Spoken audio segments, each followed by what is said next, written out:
especially after experiencing things. Like I think you're a stupid person if you can't learn from mistakes, and but also when you do that, when you one that learns from mistakes, it's a big responsibility or a big effect that comes with that, and that's because you know more, you care less, or you're willing to do less because you know what can come with it.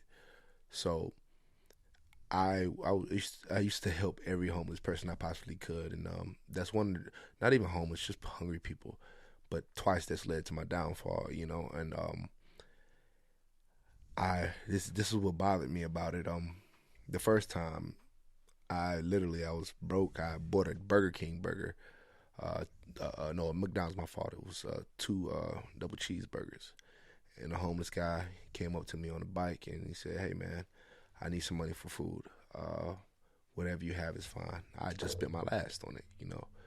And I said, "Are you hungry?" He said, "Yeah, I want to get a cheeseburger from McDonald's." And I gave the guy the bag. I said, "This man is my last, but I can eat something later. I got football practice. They'll give me something." In his situation, it was just like, you would think he'd take it, but he said, "No, I don't want that." And that rubbed me the wrong way. And I think that rubbed me the wrong way because I given my last for somebody who I thought would help better, but it just smacked me in my face. And that happened again and again and again, not with the homeless person, but with friends, because you would give a part of you that you feel like, all right, I'm giving up my time, my effort, my finances to help you out, but it's either not reciprocated or you don't feel like they care about it. And it's not our place to know if they care about it or not because you do stuff from the heart. However, when you're lowering yourself and you're putting yourself in positions that could, you know, possibly hinder you from moving forward. That's where we got a different outlook, though, because, like, so I've learned if I'm going to do for somebody, I just got to do it because I want to do it. Yeah, you do it from the heart. And people are going to take advantage, and some people aren't. And we talk about that on the daily, too. Like, I know who those people are in my life. Yeah. And all you could do is be the best version of yourself. Mm-hmm. If you're in a situation to help, like, and you feel like it's right. But guess what? These people that are still fairly close to me, they're going to try to take advantage of it. Yeah, and I can tell, like, I know who my people are. You know what I mean? So also, if I got in a situation, I know who not to ask. Yeah. Not to say I'm not gonna help all of them. No, I feel they're all my people, right? Yeah. But, like, I know who the real ones are. I know who the people that are in the position also, because some people have the desire to, but they're not qualified. Yeah. Their heart might be big enough, but if they're not, you know, again, Warren could have the heart to help your mental health, but if he's too anxious of a person to even start a conversation with you, you get what I'm saying? Yeah, so it's like, it don't mean he's sitting on the sidelines not caring. Yeah. It means he's on the sidelines rooting for you, but he's too chicken shit to even start a conversation. I feel that. And so that's his problem, right? But it's like, we're all dealing with our own shit. And maybe if we could help Warren with his anxiety, then he could have talked to you, and then now you're not wherever anymore. You know what I mean? And not everybody's qualified to help. And so like I said, I see people's intention a lot of times where I could tell if they had the qualifications, they would help me. But you also have those people that if they did have the qualifications, they would look past. And I think that's more so what I have the problem with, is that a lot of people, they do have the knowledge and the understanding to be better people, but they choose not to. I think you surrounded yourself with the wrong people, bro. Anytime I see somebody who does fit those narratives, those become my friends. Even if we don't talk every day, I respect them in such a manner that I don't think we could ever have a bad relationship, because you see the world for what it is and you still choose to be a good person. I love those people. I love those people who continue to try to make change. I love the people who continue to try to make a difference even though they're fighting against odds. You know, it's just that again, when you go through certain things, it's harder. It becomes harder and harder to be that person. You know, it's a lifestyle like that. You as much as like for me, it's so hard for me to be closed off and a non-caring person because I care so much, you know. But then it's also that part of my brain that says, "Damn, I've been fucked over so many times. Or how many more times can I do this?" But that's the only reason. That's the only reason I'm the person I am, because of all those hardships. So the battle that I'm speaking of when I'm saying like not a lot of people care. Like they have the knowledge, they know, but there's so many people that even when they do have the knowledge, to go what you said, they have the knowledge, they have the understanding, they know what to do, but they might not have the courage to do it. And even that's a part of the problem, because a lot of people know the way that certain people are treated or wrong. They know the way that they talk to certain people is wrong, and they still choose to do it because they're scared that either they're going to get looked at funny for thinking the way they think, or they're scared that they're going to become a victim, because a lot of times when you are around something, people associate you with it. You know, let's say me being black, and I said, all right, well, shit, the president, we had a better country under Trump, right? Now people are going to say, I don't like black people. People are going to say, well, you don't like yourself or stuff like that. So they associate you with a whole bunch of negative stuff when you fight for certain things or when you make certain comments.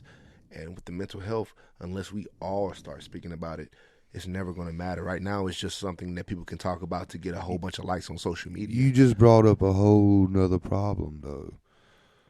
Like, why can't you just, if that was your opinion for real, why can't you just have that opinion? Because when you have certain opinions, people, they don't care what you've done. They don't care what you ain't got to explain the problem. Yeah.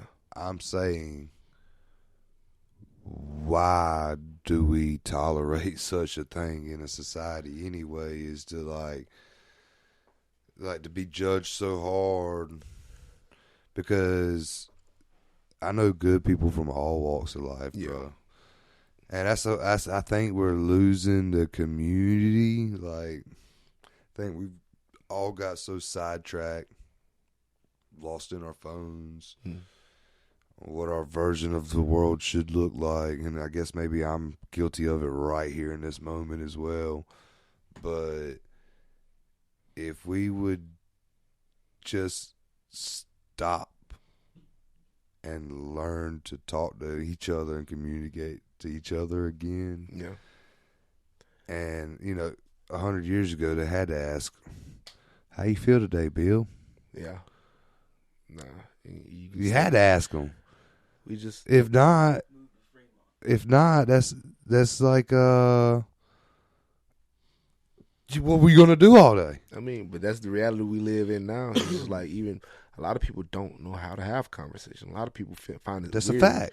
When they find it strange when a stranger approaches them trying to have a conversation. A lot of people, they don't understand that. They don't know how to socialize. That's a fact. That's a fact. That's the problem, you know. It's spread so far outside of even like the cities where that fast-paced lifestyle was. It's spread all the way because of social media. I'm pretty sure like we all walk around with our face in our phones, and we never stop to think. It's like, how should we feel because of this, and this, and then we're told by this, and this, or how we should feel about certain things. And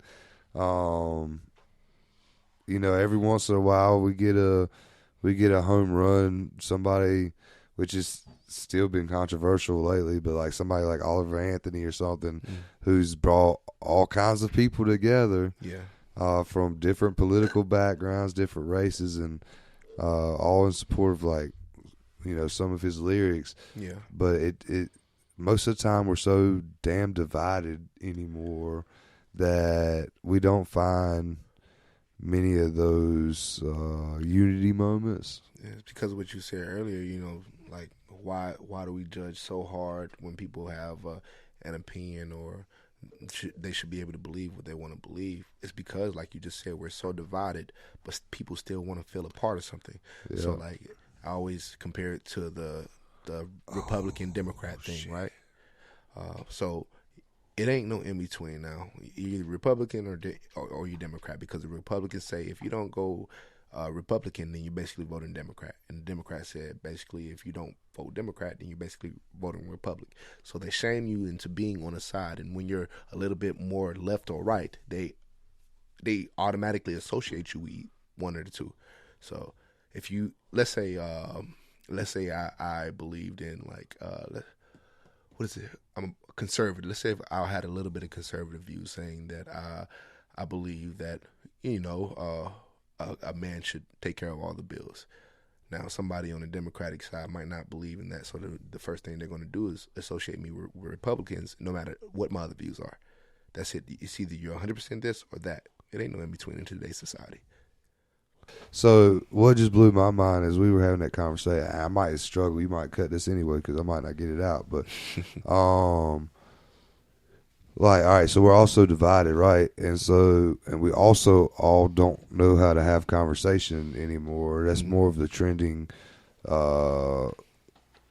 way of our society now, right?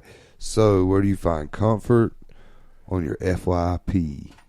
Because it learns you and it's feeding you with what you want, right? That's a scary correlation. It's feeding you what they think you want. Well, it is what you want, or else you're not going to stay on it. You're going to scroll past, and then it's going to say, "Oh, let's not give you that anymore." You know, the man doesn't like ballet, so now they're pushing us apart, as well as making you feel like you're a part of something at the same time, and then you feel more a part of your FYP page than you do your neighbor because you're going to disagree with him about that one thing. Scary, bro. That's it. The Allen perspective.